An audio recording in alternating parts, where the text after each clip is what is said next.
I'm going to give you a quick overview of what our agenda is going to look like this evening, and we're going to make sure to leave plenty of time at the end for questions and answers. I'm going to tell you a little bit about my experience in about 5 minutes or so, and then I'm going to hand over to Megan McInturf, who's amazing to work with. She's very, very, very responsive. Her contact information's on our website, and there's lots of materials here. If you have any questions after this evening, on your way home you think of something, she will respond very quickly, and I'm always happy to help you too. She'll take about 20 minutes and give you a really good basic overview of the Global Navigator Scholarship Program and then CIEE as an organization.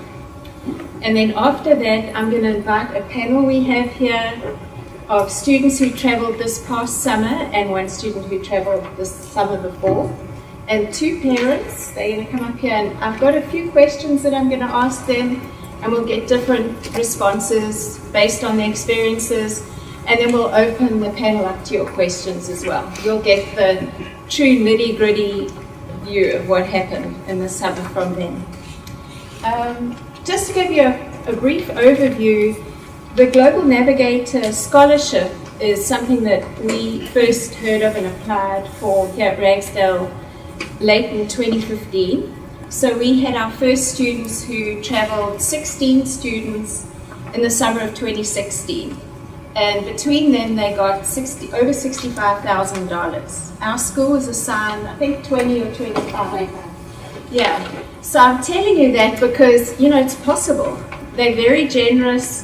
It's not on, you've got to have incredible, straight A, weighted GPA kind of grades. You've just got to be interested in study abroad, willing to be flexible, and really want to make the most of the experience. So to me, that's very exciting. Then last summer, we had another 16 students, and they earned again as much. So in 2 years, our students have got $850,000 in scholarship money to study abroad. So I was very lucky in the first summer, 2016, to go and have a really good inside look at how the program is. So I went to Seville, and apparently I learned over there, if you're speaking English, you can say Seville, but if you're there speaking Spanish, you have to say Sevilla. So I always wondered, you know. And I was kind of curious about a couple of things. I was interested in how good are the classes really. Being an educator, I was really interested in how they differentiate between beginning Spanish speakers, because it was a Spanish and language program there. And then there was also a digital photography class as what they called global studies or global discovery. So Megan will probably tell you this, but really briefly, there are 3 strands. Global discovery, where it's sort of a content subject, so I attended the digital photography classes. Second strand is language and culture, where you immerse yourself in the language. And the third strand is service learning, and you choose one of those. So in Seville, which is probably one of their largest programs overseas, they had many high schoolers, they had college study abroad there, and they had the language and culture and photography. So I attended all of the classes. The language classes I know were good because while I was there was a professor from Tulane, and he was auditing all the classes because Tulane gives college credit, and he wanted to know, are they good, are they worthy of our credit? And I actually spent quite a lot of time with him. I went to the classes with him, and we visited the cathedral together, and he was very impressed with them, so I was too. He knew a whole lot more than I did about teaching Spanish. I really loved the digital photography classes. They were taught by a professor from the university there, and he was excellent. That was my absolute favorite. I would sign up in a heartbeat to do those classes again. He referred back to people who were famous photographers who had innovated different practices, and then he crafted assignments around those, took the students into the city. He knew all these little nooks and crannies all over the place where you could get really good photographs. So you really got an inside look at the city too through his eyes. So I was very impressed by the level of the classes. I was also apprehensive, and as a parent you probably feel a little bit this way about how it would be staying with the host family. And some of the programs you stay at the university in more university housing, and in Seville you stay with host families. So I had a host family too. And that was fun. It was no problem. I could see how much the students enjoyed that part, because I went home, you know, I was there for about a week or so. And I went home with our students at lunchtime, which is when they had the big family meal, and I had lunch with the family. So I got to know all the families our students were staying with as well. And I could see how well they fitted in. And CIEE has lots of, I suppose criteria would be a word, but they have standards, I guess. And if you're a host family hosting a student, there's certain things that you provide, like laundry once a day or a certain number of times a week. So you can rest assured that it's going to be a reasonable quality of life. So I kind of set my mind at rest with the host family thing. And then the last thing I was kind of curious about was the supervision with the students and caring, because you know they're a long way from home, and there are levels of caring and supervision, which was good to see. The first level, there's the students had with them most of the time, except for their free time, was a program leader. And after having been in Seville that first summer, I thought, wow, this would be awesome for our teachers here in Guilford County Schools. So we kind of promoted it here in Ragsdale, and this last summer we had 3 of our teachers who were program leaders. Their role is they're closest to the students. They don't do any teaching, but when the students get to where they're going, they're given a cell phone that works in that country. So they have constant communication with their program leader. And I got to know our program leaders really well and enjoyed their company. And while I was with them, for example, a student called up, Seville's really hot and humid. And if you haven't got water with you at all times, you could get dehydrated in a hurry because you walk everywhere too. And this program leader got a call at lunchtime, and I could tell from her responses that the student was feeling terrible and had a splitting headache and felt nauseous.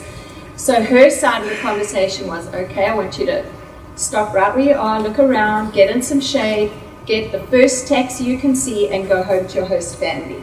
When you get there, I want you to drink some water and call me. And then she kind of talked her through it. And it wasn't a big deal. I think the student was just maybe getting a little panicky, feeling terrible. So the program leader spoke her through that, and she was fine. So that's sort of the first layer of support. There was another case that first summer where one of our students was in the Dominican Republic, I think it was, and she got a really bad case of food poisoning and was getting to the point of dehydration. And the nice thing to know is that in all of the centers where your students can go, there's a permanent CIEE center there with permanent staff, very strong local connections. And so in a case, this student ended up overnight in the hospital, and I know that sounds scary, but it worked so seamlessly. The CIEE permanent staff called their parents said that's fine, the hospital happened to be right, they were in a dormitory kind of situation. There was very good communication between the 2 of them. She needed minimal help and medication, and she was fine within a day or 2. So there definitely very many layers of supervision, and the students can very easily be in contact. I saw how much they were in contact with program leaders. So that set my mind at rest a whole lot. Have I got it kind of right? So as a parent, and I guess as an adult, those were some concerns and observations of mine. And honestly, since then, every student who comes back says, how was your summer? And they loved it. I haven't heard one like, oh, it was terrible, I was homesick the whole time, it was miserable, I hated the food. I have never, in 32 students, I've not heard it. So I feel quite confident speaking about the experience. Before I hand over to Megan, I want to satisfy a little bit of curiosity.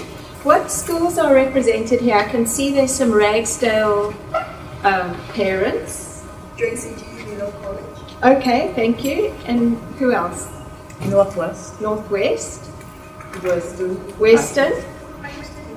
Pardon? Central. Grimsley. Grimsley. Okay, awesome. Academy at Central. Academy at Central. Okay, good. GTCC. GTCC. Griffin. Wow. Okay.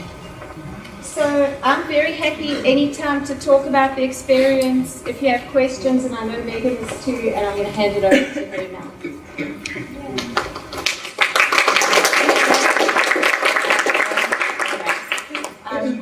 So my name is Megan McInturf, and I will be going through this presentation up here for about the next 20 minutes. And like Mrs. Lowe said at the end, we're going to open up for questions and let you speak to past participants. So we'll hold your questions till the end. I'm going to try and cover as much as I can, but I don't think there's any way that I will cover everything. We have 42 programs this summer that we're going to offer in summer 2018. So I will just skim the surface, but I'm going to try and give you as much information as I can. We'll go ahead and go to the next slide. So we literally worked in the four corners of the world. Like I said, 42 summer program locations for next summer. We're going to show you a quick video that's going to kind of take you on a world tour. It's all footage from our summer programs.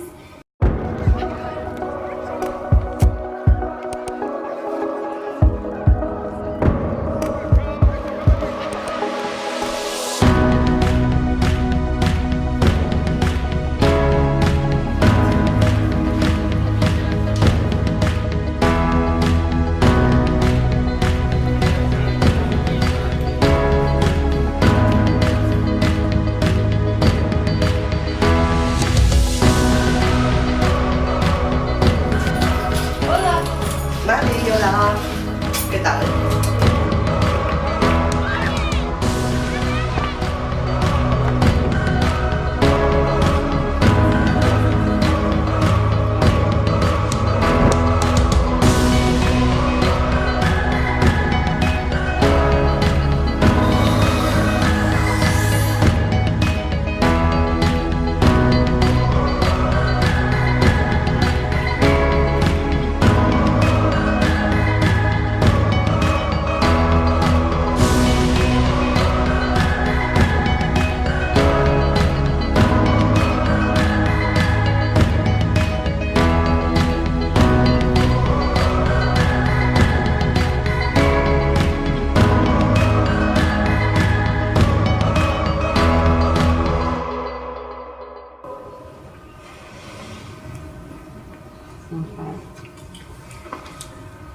So the majority of my presentation tonight and the video that you just watched is about our summer programs, but CIEE does offer full semester programs and year-long programs. The scholarships that are available are just for the summer programs, so that's majority of my presentation is going to be around that tonight. However, I do hear this is a Grimsley High School student in this presentation. In that picture there, this is the program in Spain. But you can go on to the next slide. So this is the world map of all of our summer 2018 locations, so really the four corners of the world here. If you grabbed one of the thicker catalogs, that's, it says summer 2017, so those programs, all but one marine science program in Bonaire is no longer running, but in addition to that catalog, there's 12 new programs, so that's not included in the catalog. Yep. So the world map here, each dot represents one of our study centers and the locations that we operate in.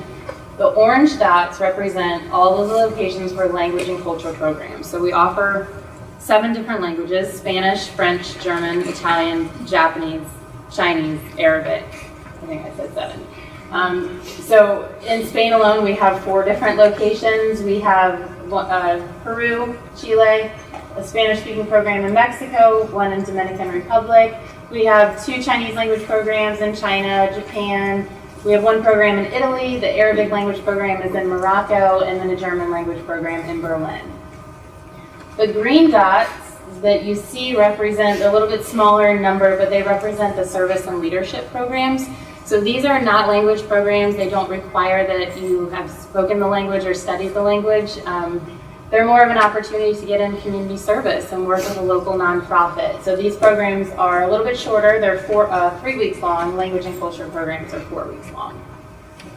The purple color there is Global Discovery. So Global Discovery is just a variety of different topics. The program, as I was talking about, the filmmaking and documentary program is under our Global Discovery. We also have other topics like wildlife conservation, marine science, global entrepreneurship, environmental action. We have a world government program that's new this year, and some other multimedia, creative design, graphic design programs as well.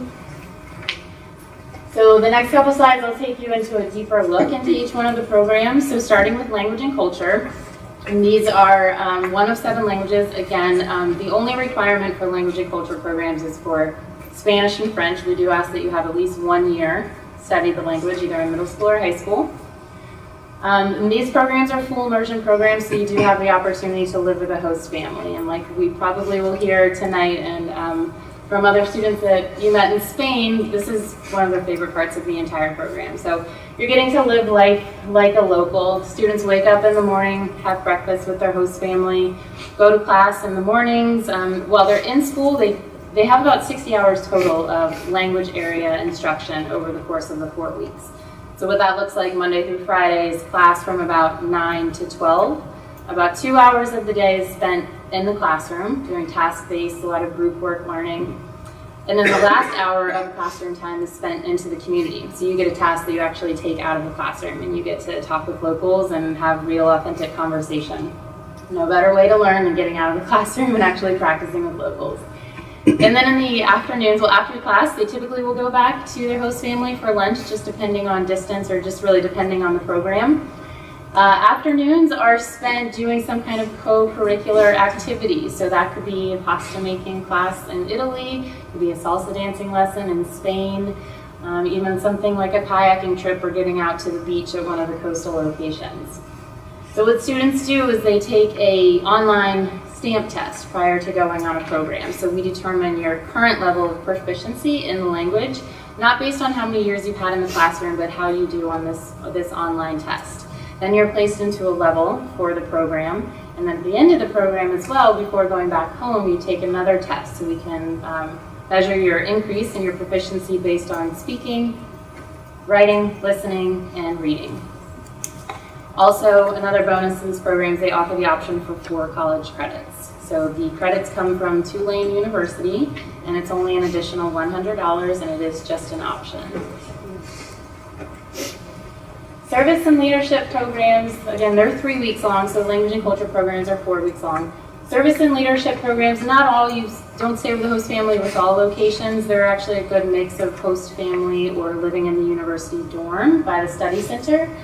And these programs, rather than being in the classroom and learning a language, they're working on a local issue. So for example, in the Dominican Republic, they work with youth. Some of them work with youth in an orphanage, and they're putting together classes and educational opportunities, workshops, sporting events, vocational skills training for these kids so that you can help them strengthen their sense of community, help them build confidence, and expose them to a little bit more challenging lessons than they're just getting in their day-to-day. So total on these programs, you're going to get 45 hours of international community service, which is an excellent thing when you're applying to colleges to have that certificate with you.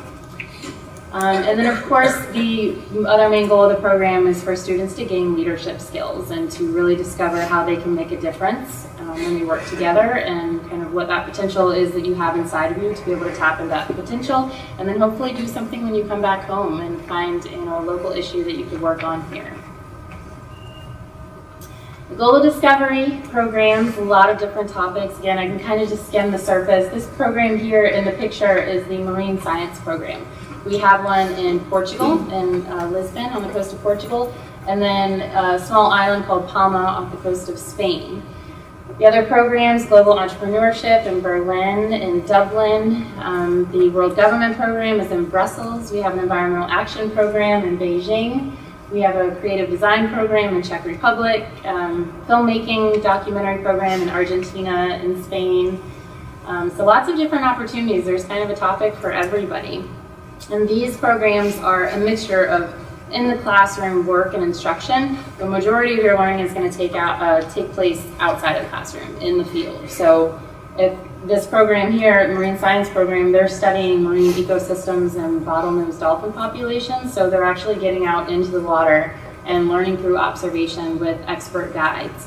They're also learning in this program about conservation, so they're working with marine biologists and conservationists about their efforts, and students are working on a project throughout the entire program. So these 3-week-long programs, like in the entrepreneurship program, they're working with a certain business and then helping that business put together a growth plan. At the end of all the global discovery programs, students present. So not only are they working on their research skills, they're working on their presentation skills and group work. So students will receive a certificate here as well for 40 hours of academic achievement. And then, like I mentioned earlier, there's something for everybody here, and it's also an opportunity to explore something that maybe you don't have the opportunity to explore at home. Marine science, entrepreneurship. So maybe you're thinking of a career in a certain field, you might have an opportunity to go on one of these programs, and you might find out that you've got some hidden talent in filmmaking or graphic design. So this is going to help propel you in a direction towards a career, or maybe just further down the road in your studies, helping you choose a topic you'd like to study in college and maybe going farther past college. Oh, so this video here is a look into an average day on the language and culture program. So this student here is this program in Berlin.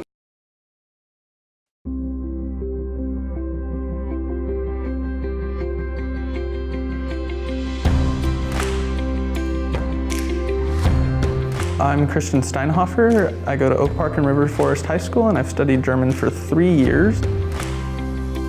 So a typical day for me, I'll get up, typical German breakfast, then around 9-ish, I'll either walk, bike, or jump on the U-Bahn.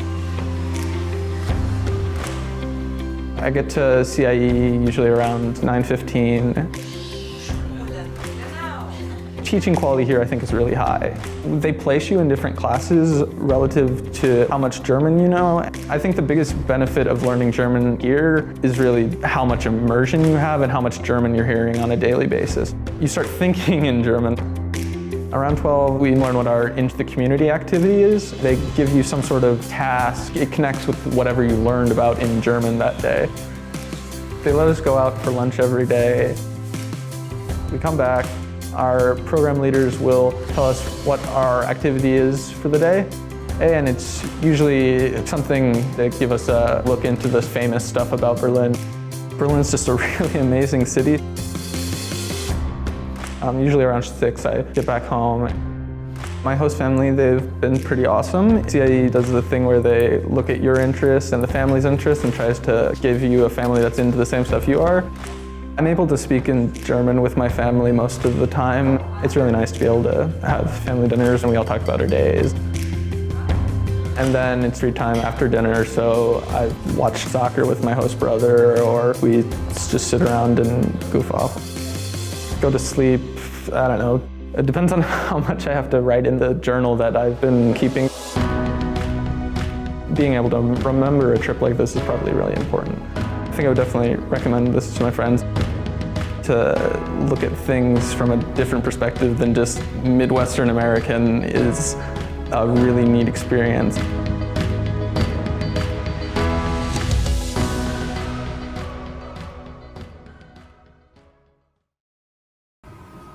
So hopefully that gave you a better idea of what it's like to actually be on a program.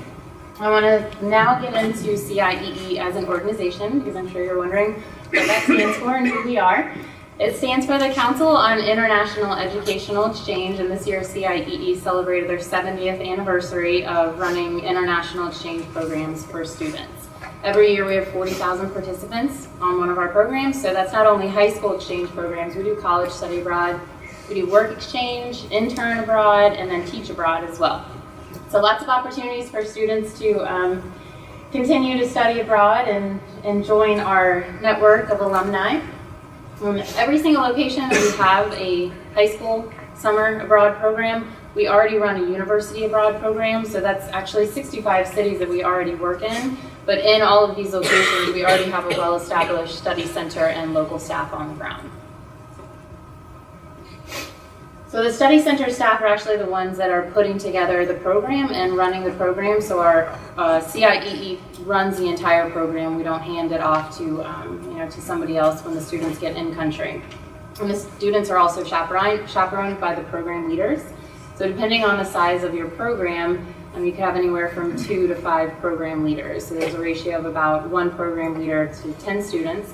But these are U.S. high school teachers that are either fluent in the target language or passionate experts in the field of study.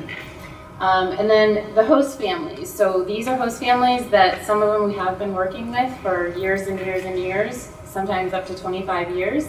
But they are going through a local enforcement background check. They are screened, they do in-home interviews, and they do this because they truly enjoy hosting international students, and they're excited to learn from students just as much as students are excited to go to a new country and learn about that culture.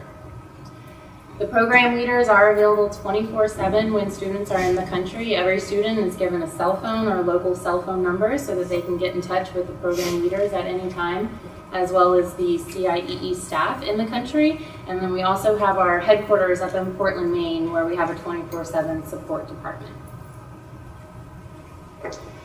All of the programs are focused on academics. So these are actual study abroad programs. They're not really tours. They're about students going and having an international experience abroad to learn and to come back with something. To come back with a global perspective that they can take here into their classroom, but also to come back with something that makes them more competitive when they're applying to colleges. All of the language and culture programs, as I mentioned earlier, students take a pre-test and a post-test. So we actually have percentages where we can look at their average growth. In speaking, listening, reading, writing, we see about an average of 30% increase per student. Not only is this going to help you out academically, but of course personally as well. A lot of students come back just saying the most amazing and mature things that you'll ever hear coming from a high schooler, but I think it's something that only the experience abroad will help you find out about yourself. So the very exciting thing about the Summer Abroad program is that there are scholarships available to all freshmen, sophomores, and juniors in the United States. This past summer, we had 1,500 participants go on the Summer Abroad program, so we awarded over $5 million in scholarship money. 62% of the program participants were on a scholarship. So this program is not just, oh, here's the tuition, I'm just going to pay for it. A lot of the students were actually applying and awarded the scholarship, and that's how they went to go study abroad. So the scholarships are awarded based on academic merit and financial need. So we award based on household income and then of course the student's academic standing. So we do look at GPA, but we also give you the opportunity to do 3 essay questions. They're not very long, they're pretty short, but it gives you the opportunity to tell us why this experience is important to you. Why you want to go to a specific location. So we're not just going to look at your GPA, we're not just going to look at the essays, we also have a teacher recommendation as well. So we look at those 3 parts. And then we're also looking at the level of financial need at home, and then scholarships are awarded that way, and they can cover anywhere from 10 to 100% of a program tuition. The program tuition covers everything while students are in country, like all of the transportation, all of your accommodations. Most of the locations are homestays, but you do go on weekend trips and overnight trips where you will have additional accommodation. That's all paid for, all of your 3 meals a day. Insurance is included on the trip. 24/7 support, like I mentioned earlier. What is not included is airfare, and then any kind of visa or passport fees. The visas will be different per location. So that is something to consider as you look at the different locations that we have. And we have 42 different locations, so of course it's important to focus on your personal goals and what do you want to come back with and what do you want to study. But however, airfare is something to consider. Pretty basic, pretty straightforward, but the farther you go, probably going to be a more expensive ticket. There's some really amazing programs in North America and Mexico or Dominican Republic, and the airfare is a little bit more affordable. But we do have fundraising resources, and I'll get into that a little bit later. So getting started, is anybody here interested in applying for a summer program or a scholarship? I was hoping to see a lot more hands. Well, the first thing you would do is go online. I did have some material. Please, if you didn't pick anything up, there is additional material here on the table. Like I mentioned, those really pretty catalogs don't include the 12 new programs, but they will give you a good look into every single program that was offered in 2017. And once you determine the best program for you, you can go online and start your online application. So that's the initial website, my.ciee.org, to start building an application and create a login. You can go to the next slide. If you're going to apply for a scholarship, every student needs to apply to a program and build a program application, and you also create a separate scholarship application. The scholarship application is due on December 1st. We will review all applications on December 1st. And then we will announce your program acceptance or your scholarship award on December 18th. And that's all going to be communicated through email. Again, like I mentioned earlier, 9th, 10th, and 11th graders are eligible to apply for the financial needs scholarship. If you are a senior, you can apply for a merit scholarship, which does not look at the level of need. We just look at your academic standing, so the transcripts, the teacher recommendation, and your essay questions. The merit scholarship covers up to 10% of the program tuition. So like I said earlier, you pick the top location that you'd like to apply for, and you work on your application for that. However, our programs do fill up, and they are pretty competitive. They've gotten very popular lately. You're gonna really apply to 3 locations. So we have you choose one location for your initial application. Later on in the application, we'll ask you to pick your next 2 choices. And there's a good chance that the first choice is full, and we might offer you, based on your essay questions and what you said in your application, we might offer you your second or third location. So it's important that you are flexible. When you receive an award, it's an amazing opportunity. You're competing not only in the school, but there's students from all over the country that are applying for specific spots on programs. So if you're awarded a spot on a program with a scholarship, it's an amazing opportunity no matter where you get to go. But scholarships can't be transferred over. So when you've been accepted into a program with a scholarship, it's for that specific program. So again, transcripts, teacher recommendation, complete your essay questions. Parents, we look for a 1040 tax form to determine the level of need. And if that's not available, we can chat later. There's other options that you can upload on your application to for us to look at the household income. But December 1st is really not that far away. I mean, you guys are high school students. There's a lot going on. There's a lot on your plate right now. So I encourage you to start your application early. Give yourself plenty of time, especially if you're going to ask your teacher to do a recommendation or collect transcripts from somebody. Don't wait till the last minute. Your teachers have a lot going on too, so give yourself plenty of time to get this done. And then, so the last slide here is about fundraising. So like I mentioned earlier, airfare is not included. It's not guaranteed that every student that receives a scholarship gets 100% of their tuition. So we do offer a lot of resources and a lot of help for fundraising. We've got actual books here that you can take that are called our fundraising toolkits. These toolkits are also available online. And then we also host online webinars. So something you can join in late December, right around the time that applications are due, just to help you with brainstorming and getting different ideas. Even just here at Ragsdale, I've heard some really, really creative ways that students have fundraised and things that I would have never thought of. So we've got all that stuff collected, and we are here to help you and just to, if you set a goal and you set a goal early for fundraising and you give yourself plenty of time, just like the application, so many students are fundraising as well for their airfare, or if they didn't get a full scholarship for that extra tuition. So you've got a lot of students here at Ragsdale, at Grimsley, all over Guilford County really, that have gone on these programs. So I encourage you also to speak with your peers and connect with people that did go on a program and hear about their ideas for fundraising. This is my contact information. I would like you guys to write this down or take a picture. I am available to help with any questions that you have as far as specifics of a program. choosing the right program for you, filling out the application. And my colleague as well, her name is Sophie.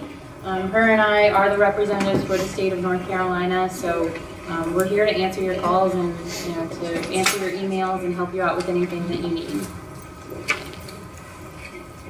And then actually down there at the bottom too, ciee.org/global navigators, that's the actual website that you'll go to look at all of the different programs. And if you did take any of the literature over there, those websites are in the literature as well. So, should I wait for questions until we open up for the panel? I can take a couple questions. Yeah. Can you talk about options for seniors a little bit more? Sure. So seniors can apply to any program. The only thing that you are not eligible to apply for is the Global Navigator Scholarship. So you can apply for the Merit Scholarship, which is pretty much everything that you would apply for the other scholarship, except for you don't upload your household income forms.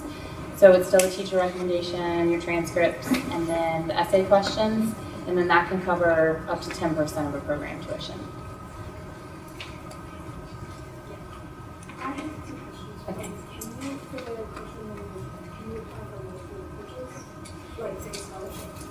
Yeah, so you'll, okay, so her question was, can you apply to like multiple languages, multiple programs? Yeah, so you'll apply for one program, which is your top choice. So let's just say, for example, you're going to apply to the Spanish language program in Madrid.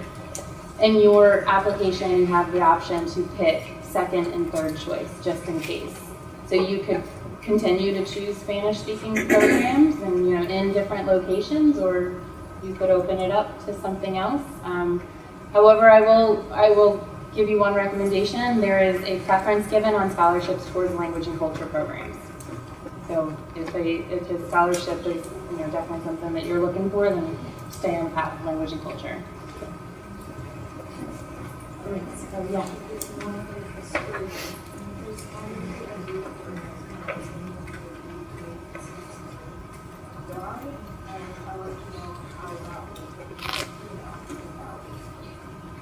Yeah, we'll answer that question afterwards, so that way you actually kind of see the zero guidance regarding the guide and coordinate and figure out the specifics.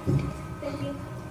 Any other questions about summer scholarships or programs right now? Yes. When does the placement test for language happen? It will happen anywhere from March 1st until a student leaves for the program, hopefully by the 1st of May. We're gonna ask, sorry to put you on the spot, but maybe the one school in the district will host for a couple as many students as possible, and we'll try and have a couple locations. There is always the option for students to take the pre-test at home. However, they do significantly better when they're going to a school and no distractions. So we'll work on getting those locations, but hopefully sometime March and April. And then the post-test is taken in the country before they depart to go home. Yes? For language programs other than Spanish and French, what level of fluency is required? So there's no requirement for those languages. You don't have to have any experience in Italian, Japanese, Chinese, Arabic, or German. With Spanish and French, we have intensive locations where we do ask that you have 2 years of the language for the intensive locations, because those are going to be fluent. So we're going to speak the target language the entire time, and that's Alicante, Spain, and Palma de Mallorca, Spain, and then in France it's in Rennes. The other locations do not require. None of the service and leadership programs or global discovery have a language requirement either. So for Italian and Japanese, you don't have to have any. Yep, no language You learn requirement. it over there. Yeah. So I guess to piggyback on his question, so are they actually teaching you the language? Yeah. Even though you've got no background? Yep. So students will take the pre-test if they would like to. If you have zero experience in one of those languages and you got into the Japanese language program, you can opt out of the test and just go in the level 0 class basically, and you'll be placed in the class where the other students are at the same level. I'm sorry. Oh, it's So okay. do you have any other resources for seniors who are not eligible for the need-based scholarships? Any other resources for scholarship? Not through CIEE. I do know that there's other, like, if you're interested in other long-term programs or summer programs, possibly through the State Department, but through our organization, no. Another question. Uh-huh. The hot funds, they are native for the country or always? Because I got experience in Canada and there was a family from Iraq. Yeah. So, but the families are from the country that they are going or? Well, I mean, I can't say that that's the case every single time. And that's definitely one of the things that we look for, and that's how we hope to expose the student to the culture. However, it might be that maybe a family has been living in Spain for 25 years and they, you know, are I can answer good that. opportunity. My Yeah. daughter went to Germany.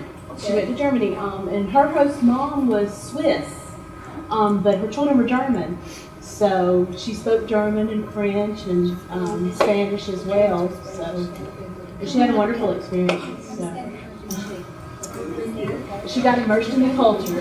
Okay, I just want to thank the panel. These are students who traveled this past summer and the summer before, and a couple of parents. We improvised, and since the audience goes so far back, I think if they stand then you can see and hear better.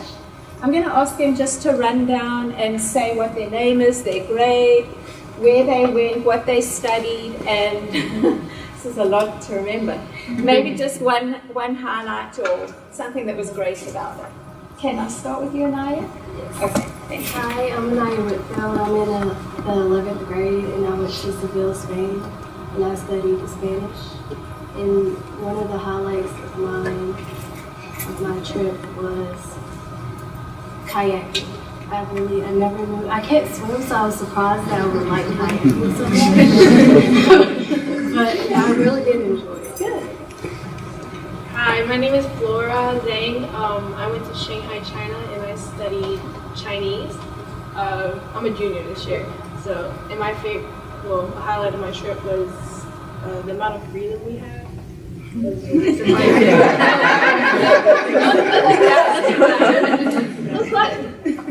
was different. It was very mind-opening. Hi, my name is Anthony Zhang. I'm Flora's cousin. I also went to Shanghai, China for language and culture.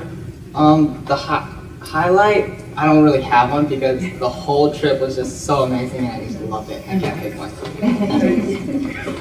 Hi, so my name is Betsy. I'm a senior here.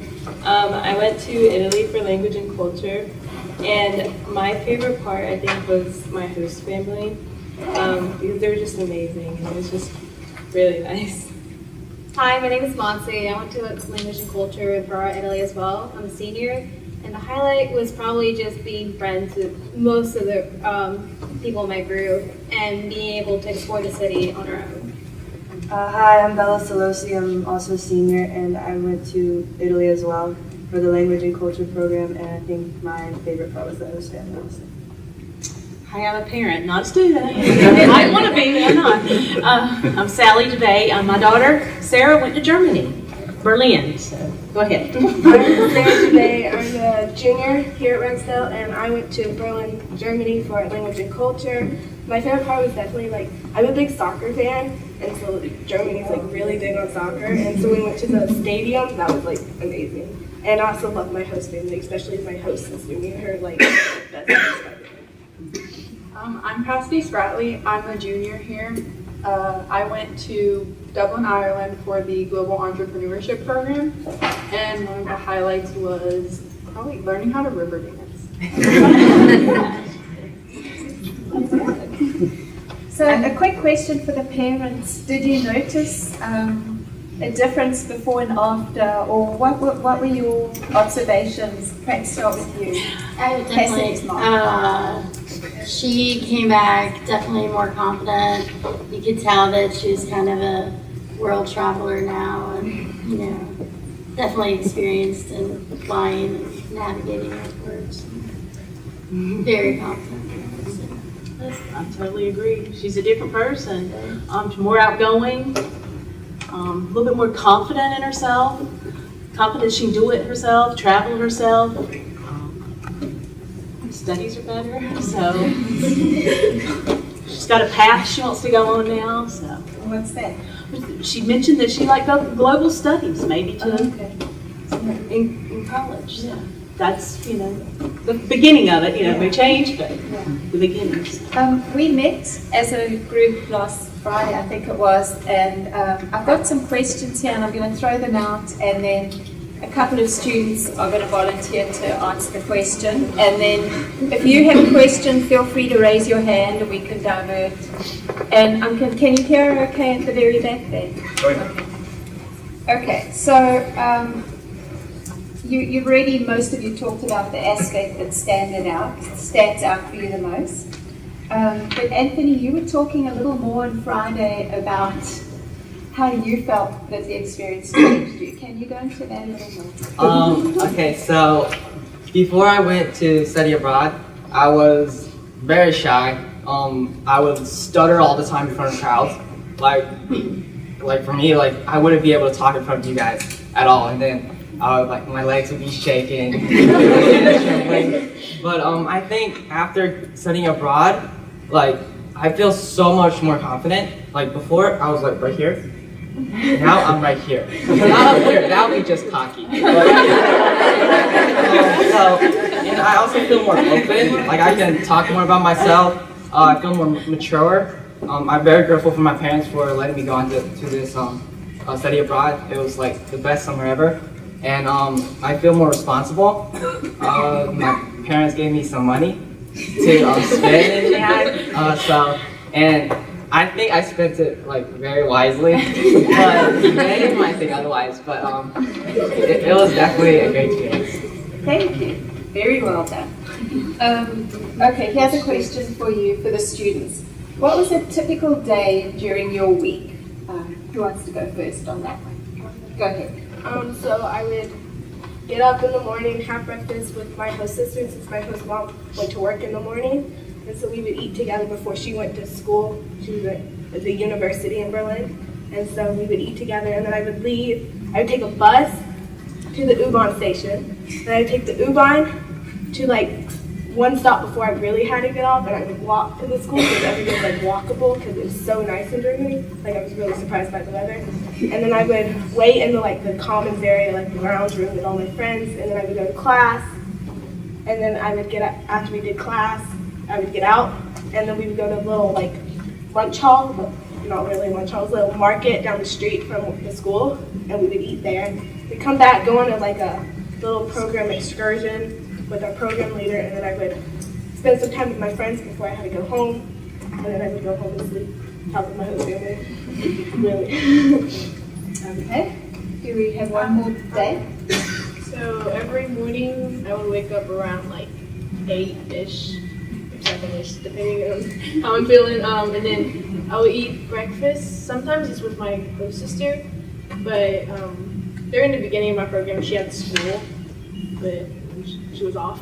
So, and then I'll go to school. I'll usually walk to school, but then we have these red bikes. You might see them around Greensboro, the green ones, but they were more popular in China.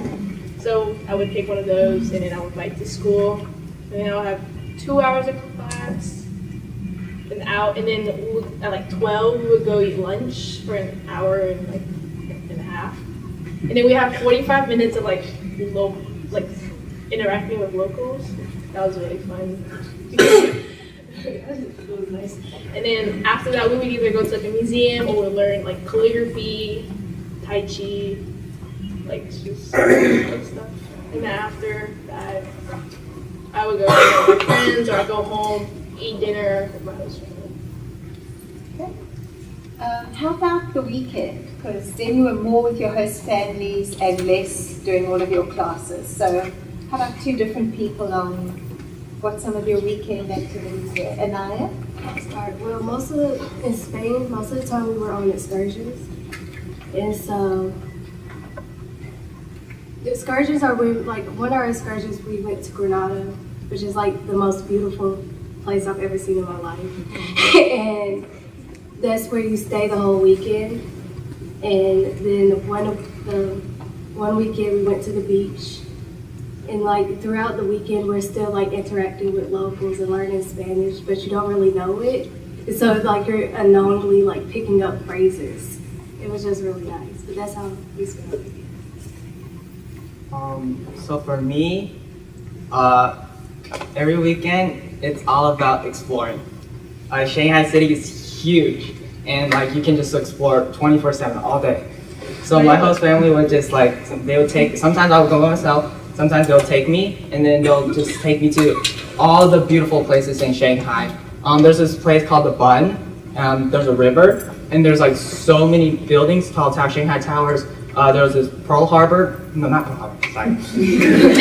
Shanghai Pearl Tower. Oriental. Yeah. So, and then I also went on to the tallest Shanghai Tower, and the view was great. Like I could see like almost everything. So it was mostly about exploring. So it was fun for me. How about Ben or Marcy or Betsy? You're one of those, or do you have one of the other questions? Well, I actually have a question. So for the students, before this, had you guys traveled outside of the country? No. I did a little bit. Okay, so now after this, will you travel outside of the country? Yes. By yourself? Yes. Okay, let's go on to a new question. Let's see if it was one of us. What was it like staying with your family? Do you want to take that? Sure. Well, so I found out the first day getting there that I would be alone in my host family, and that made me really, because some people have like partners from the program to stay in the same host family, and that was kind of nerve-wracking because I had no experience with the language. So I was nervous that like we wouldn't be able to communicate, I wouldn't be able to get like any time with them really. But really as soon as I got to their house, I felt at home. Like they were so good at just making me feel welcome, and a lot of the times they would take me to like their grandparents' house, and I've met like the whole family by the time it was over, and I just like, yeah, it was really cool. Okay, good. How about your family, Marcy? So Megan talked about how they match you on your interests. I was really interested in cooking and baking, so I got a chef and his Rachel's wife, and they owned a restaurant inside the city. So my days were really fun, and I was really cool. They kept me fed really good. But just like Bella said, they let you meet your family, they cook meals together, and you'll eat with them. And they also, with the restaurant, they show them their friends, like part of the workers in the restaurant. For excursions, they took us to Pamakio, they took us to go to the pool, to just go around the city, sometimes the fairs. And because we were in the city, I was able to go out a little bit at night, and Ferrari was really safe. I remember when we first had the bike home, I was like, is it safe? And my host mom was like, it's Ferrari, yes, it's safe. I always felt so safe with them, and they're always so vibrant. I love them. I have a question regarding the safety level concern you had for their safety. How confident were you knowing that they would be walking around in the foreign city by themselves, unchaperoned? That kind of just freaks me out. I've got a story. It's a good story. But Berlin's a very large city, 4 million people or more, and I was like, oh no, what's she gonna do? She's from a small city, not a big city. But she learned a lot taking the U-Bahn. She was with her family. They would go with her when she took it. And then once she got knowing where she was going, well, that was really, when she knew where she was going, she would take the U-Bahn, a bus, and then walk the rest of the way.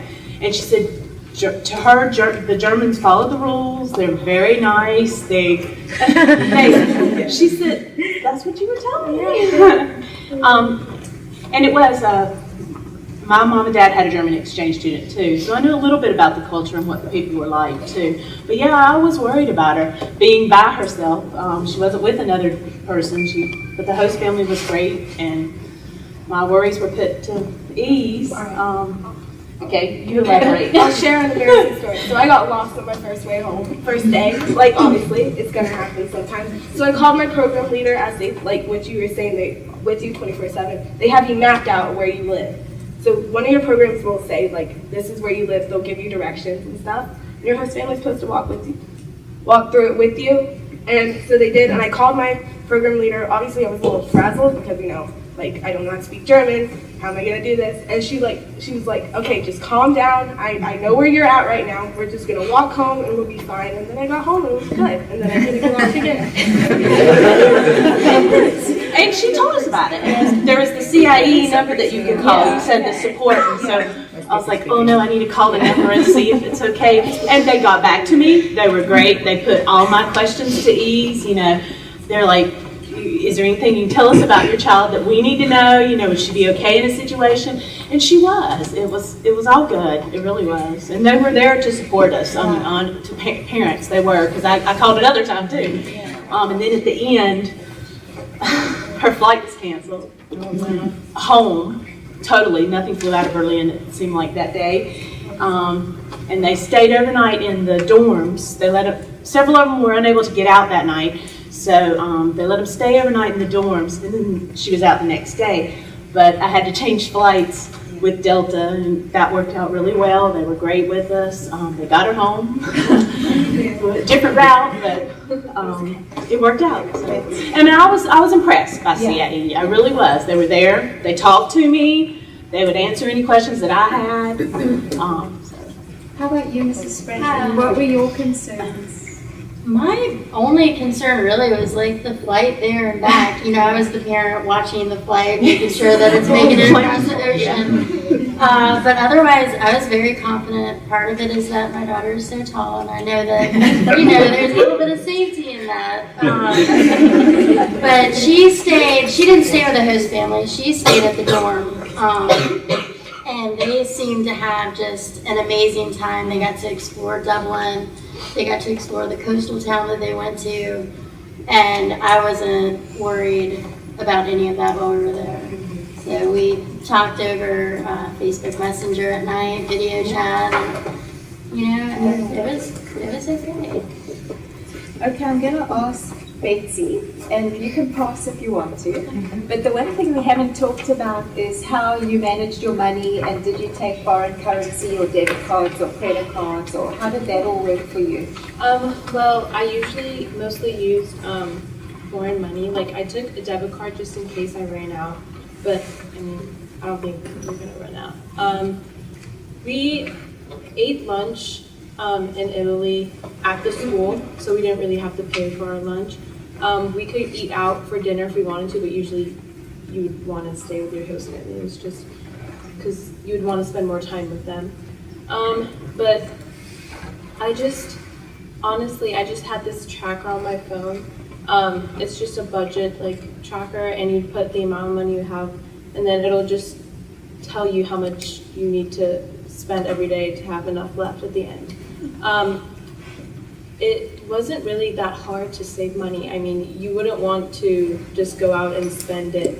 It was just, you'd be too busy, honestly, to do anything with money, honestly. So. And from my experience, all the students need money for is buying ice creams and souvenirs. Yeah. Absolutely everything else is covered. The student that got the headache at lunchtime and had to get the taxi home, the CIE program leader even said, get in a taxi, CIE will pay. So once you get there, it really is just spending money.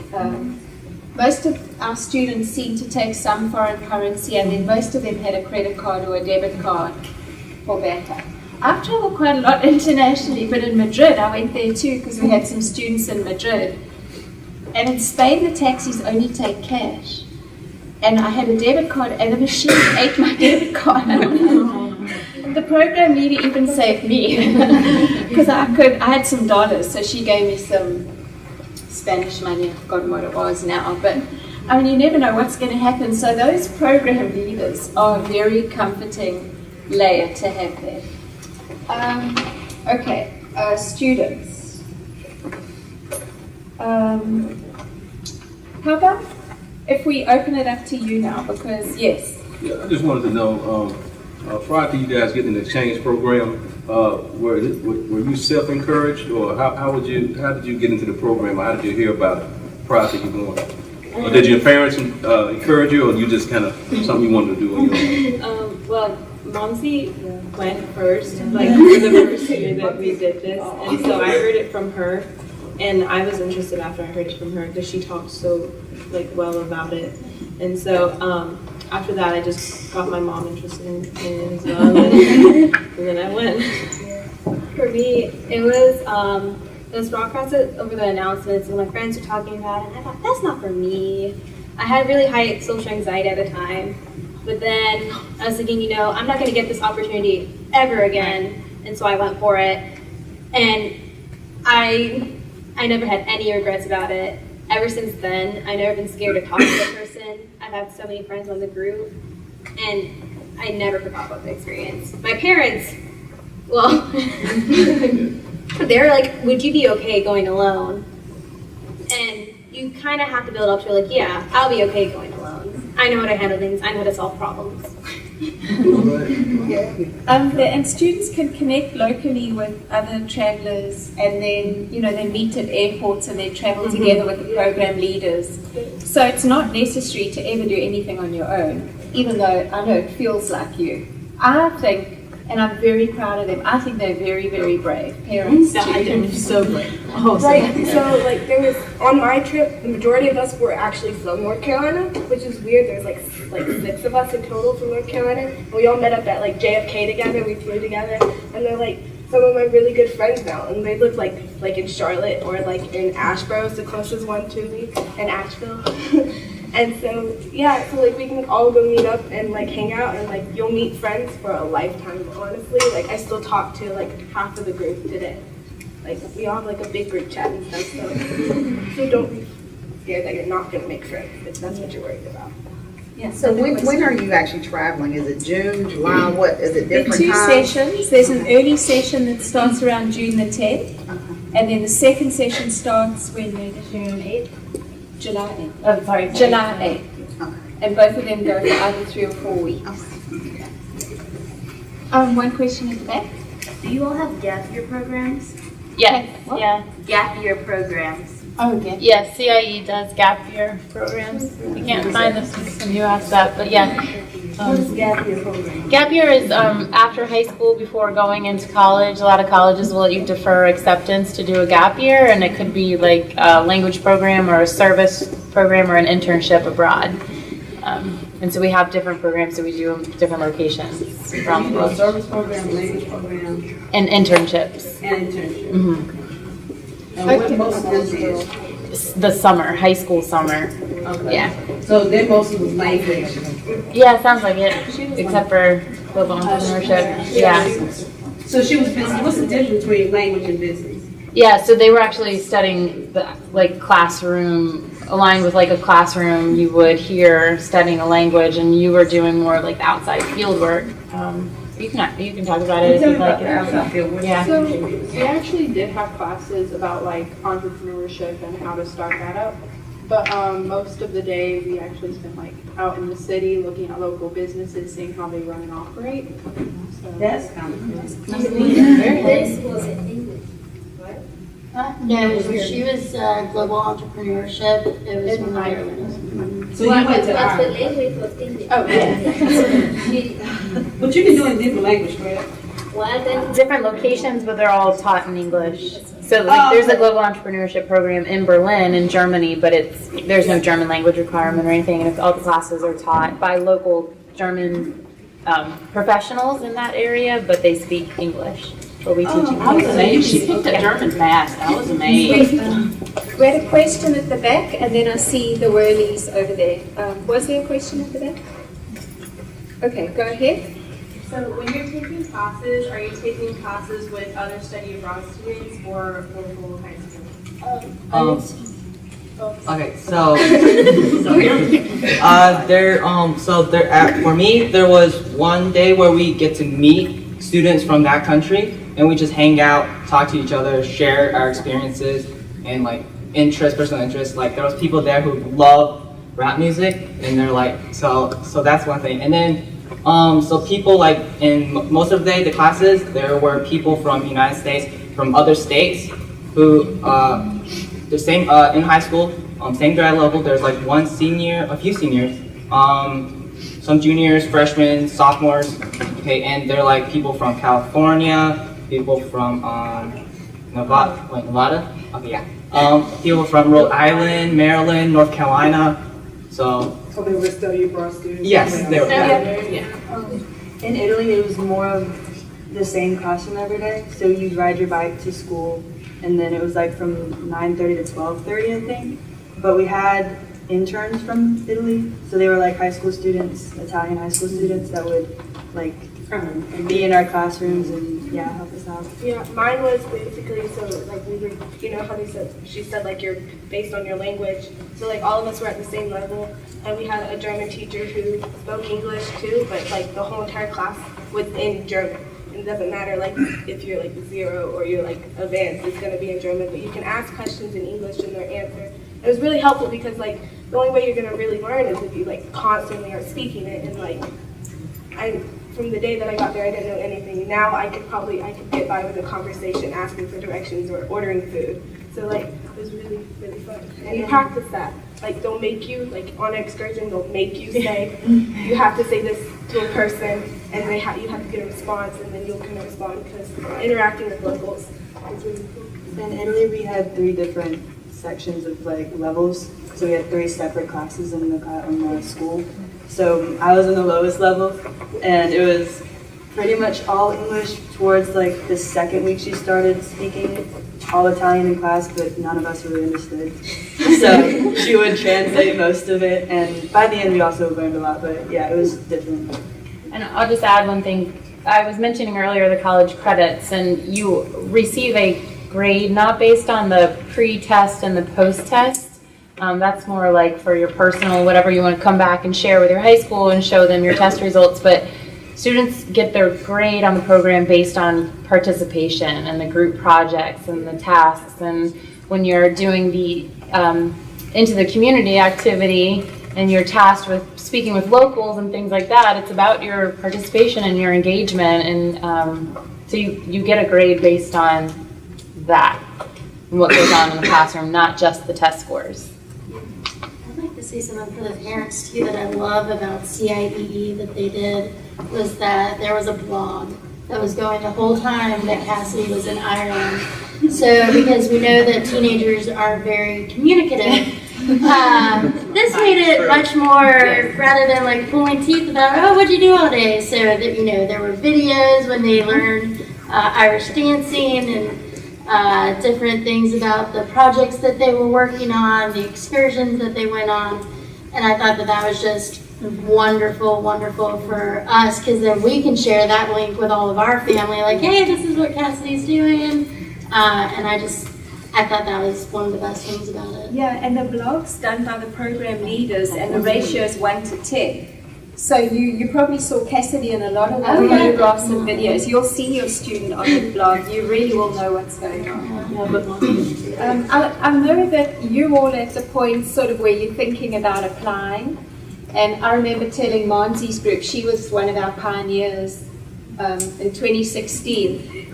If you think this is something you might want to do, go ahead and go for it and apply. There's still a lot of time to do fundraising. In our first group, most of them did some fundraising.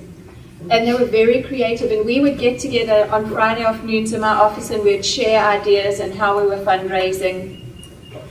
And what I love about these students is they come back and they don't think, oh, this was incredible, now I'm rushing on to my next thing. All of these students have spent so much time helping the next lot who want to go. They will come to my office on Friday afternoons and they'll share their experiences, share their fundraising ideas. So they network. If you think this is something you want to do, you have questions, you need fundraising ideas, we have a community now with good ideas who can help. So if you think this is something you want to do, go for it now. At least keep the opportunity open for yourselves. And we can work hard and make the rest happen. But since you're at that point of applying, I haven't prepared them for this question, so this is on the spot, but I'm curious about what they thought was strong about their applications. So, and we won't go in order, you can volunteer. What did you write about your application essays? What advice would you give to people who are at the point of doing their application now?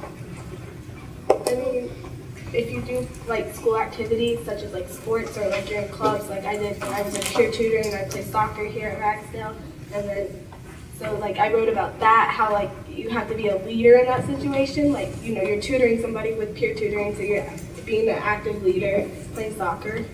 You have to communicate on the field, so like I can communicate, and so that was what I wrote about. Also, I mean, I thought my grades were pretty good, but brag, but they were okay. Also, They were.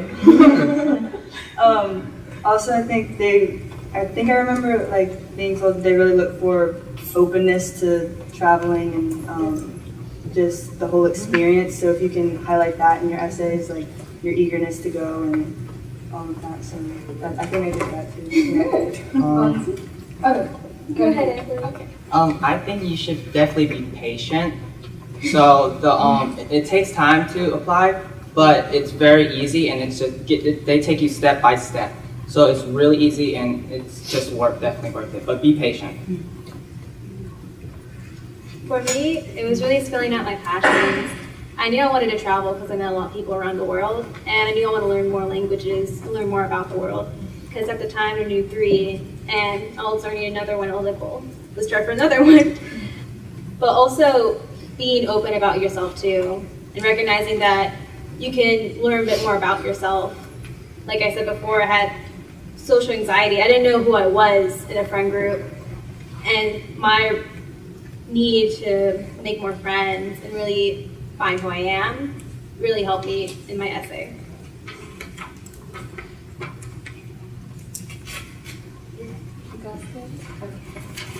Thank you. Are there any other questions? And for either the panel or Megan, we'll spend a little more time with questions and then we can wrap it up. Okay. Does the parent get to know the host family? Do you get to meet? I'm friends with the mom on Facebook now. So, Does the parents get to know the host family as well? yes. She could communicate in English. She would always apologize. My English isn't well, but it's fine. It's fine. And we messengered each other. Me and the host mom did. It's really cool. So like she would tell me what to say in German, and I would type it out in English to send to my mom. Which is like so like it would help. And my host sister knew, like she was really good at English. But beforehand, that we knew nothing about them other than a week before we got there, or a week before she was to leave. I think we got the assignment. So. No, I emailed them before I got to Germany, so you get their emails and like contact numbers, so you can obviously introduce yourself, so you have like somewhat of like you know about each other. So like I got her email, I emailed about her about like what I like, how I'm excited to meet you guys, and she emailed me back like 2 days later and stuff. So it was really cool. Yeah, it's amazing. So like a few days after I got like the host family information, my host sister emailed me, and she's like 10, it was so sweet. She sent me a picture of her and her family, and she was like, oh, this is my first year doing this. This is her first year. So she was like, my first year doing this, I like to swim, what do you like to do? And we just email back every single day, like before I went on the trip. There was another question. No, I wanted to know what is the difference between doing this as a high school student and a college student? To be honest, I would say the most important thing right now is the scholarships and the opportunity for a scholarship award for financial assistance. But I mean, I can't say anything better, I think, than what they're saying about the personal transformation that you go through at such a young age when so much is ahead of you, like choosing your studies and where you're going to study and who you're going to be when you go off to college, and already knowing who you are and having that confidence and that, you know, like, I'm sorry, Mrs. Jabay was saying about your other studies are improving because you were going and learning German, and that probably was something that you think of, that you're going to start doing well in other classes, but getting that going senior year, and then going into college. I mean, I think. Do you guys all want to study abroad in college now? Yeah. I think maybe, in high school they did it for 3 or 4 weeks during the summer, and it was a lot of care and support around them. And it was a good experience because they've all gained confidence.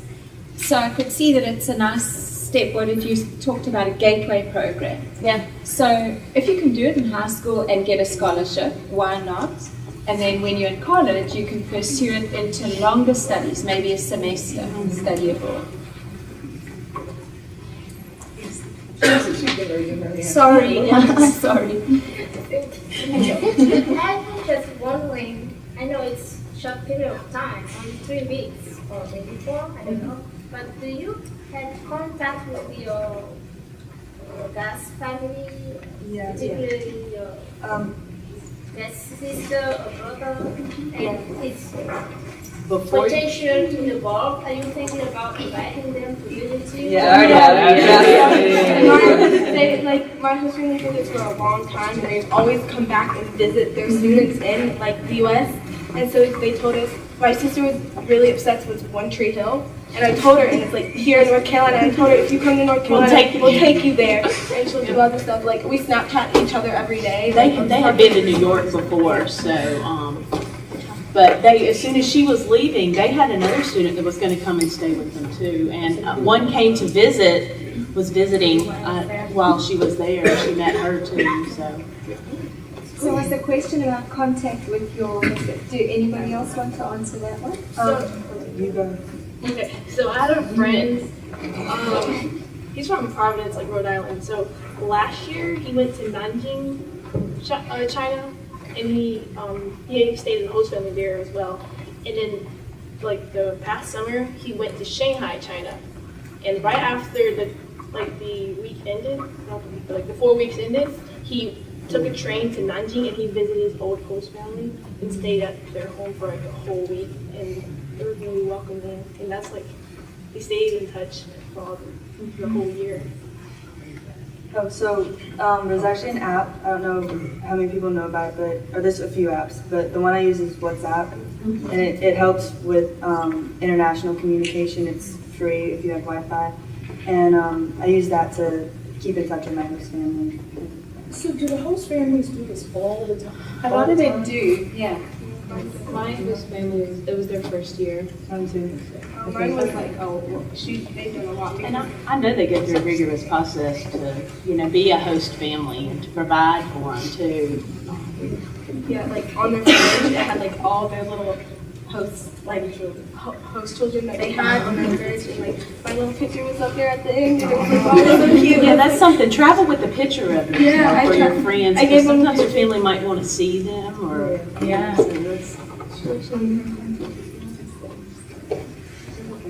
little bit. She was, a little bit. I really enjoyed my time with her. She was funny.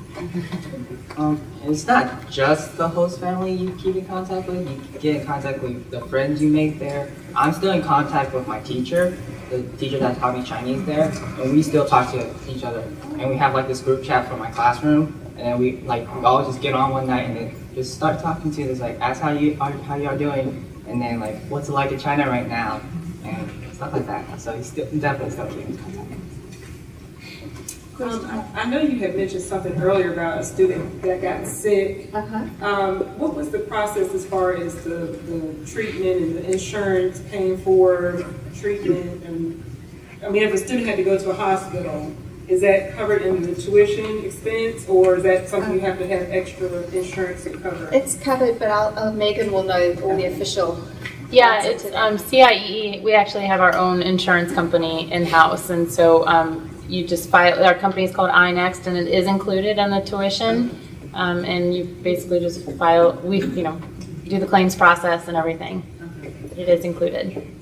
So tuition depends on each country when you visit. Yeah, the tuition is different for every country. And we have to raise that ourselves, right? Depending on the scholarship award, if you apply for a scholarship, it can cover up to 100%. It could cover 40%, it could cover 60%, but any remaining expenses covered. And actually, I I hate to like jump too far ahead, but just so everybody is aware, I should have mentioned this earlier. Our scholarship deadline is December 1st.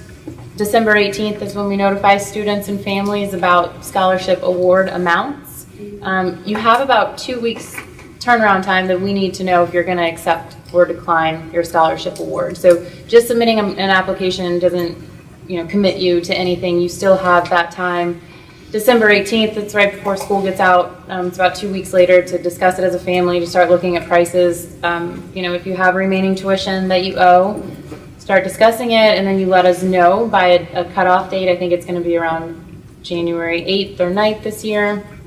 That being said, if you have a remaining balance, to confirm your spot on a program, if you have a remaining balance of $1,000 or more, $1,000 is due as your deposit to confirm your spot.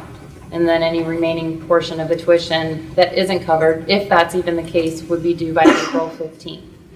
And then it's right around that time, too, that we're sending out the information about the chaperone flights. So we do chaperone flights from major airports, so no student has to travel internationally alone. But right around that time, April 15th, is when people are purchasing tickets and then paying any balance. The college credit, too, $100, that's due by April 15th. So, like, some parents in the crowd might be thinking, do they really get full scholarship? Like, really? I got full scholarship, and the only thing I had to pay for was the plane tickets and my own personal spending money that I want to spend, like buy small gifts and stuff. But you can definitely get full scholarship. They paid almost mine. I only had to pay $100 for the tuition, and that's $100 compared to like $5,000. So which one would you have to pay? Yeah, on the application, it asks you how much could you pay, and I made sure I checked in with my parents and they entered that amount, and that was the amount we had to pay. And so it's very flexible, and they'll try to reach you on that amount you can pay because they do want you to go. Do you have a lot of? I see a lot of girls on the panel. Yeah. Judgment. No judgment. I have all boys. Do you have a lot of men that go on the trip? Yes, for my class, there was a lot of guys. But just for some reason, no guys want to go here. Like, come on, guys, let's go. There was a lot of guys. I think there was more guys on my program than there was girls. And so, guys do it, but don't be afraid. Don't think it's just a girl thing. Guys, come on, guys. We doubled our guys from 2016 to 17 from 1 to 2. One more question. Are there sibling discounts or sibling co-parenting or co-housing or anything? There's a sibling alumni discount. So if one child went 2017, if the siblings can go 2018, there's a 10% discount. We had two sisters go and they both got scholarships. They went different years, but it's possible. And it is something you can't tell which twins know, right? So there was twins who went on the trip with Shanghai. China. They were twins, so they were together. They had different host families, but I mean that's just like up to you guys if you want to discuss it with them. It's possible to get both together. That's a question. Is it Nancy? Monty, yeah. Monty, I'm sorry. You said that you like to cook and that your host family is a chef. So, do you, with the host family, do you kind of, say what you like or things like that and they try to match you up or, they just assign you a host family? So they really match you up on your preferences. So I like art and I like cooking. So my roommate, she was also into art. And you see that a lot of host families. I know, that was really one distinct case. But everyone was really happy with their host family. We had one student who came in and she wasn't really adjusted to eating a lot of stuff, but her host family's mom would make a huge American breakfast before they went to school. And they really meet you on what you like and what you're comfortable with. There's a pre-departure orientation that's done online. It's a total of 10 hours, but it's open in 2-hour modules starting in January. and so you have time to pace yourself through it. But that kind of information is collected during that online orientation course where we start to ask for dietary restrictions or preferences or any kind of special accommodations that need to be made. And then there is also an orientation when students arrive in country too, going over safety in the city and schedule and phone numbers, things like that. I think what we're going to do now is end this formal part of the panel, and we're going to be up front here and stay for as long as you have questions. So let's call it a night right now. I want to just mention that on the Ragsdale website there's a study abroad link to all the CIEE information. So if you forget or you can't remember or you didn't take materials, go to the Ragsdale website. And there's also information on Guilford County website for other study abroad programs, other state-funded opportunities. So there's quite a bit out there. And then call if you're at a loss, and I'll be happy to help you. But thank you so much for coming this evening. If you have any other questions,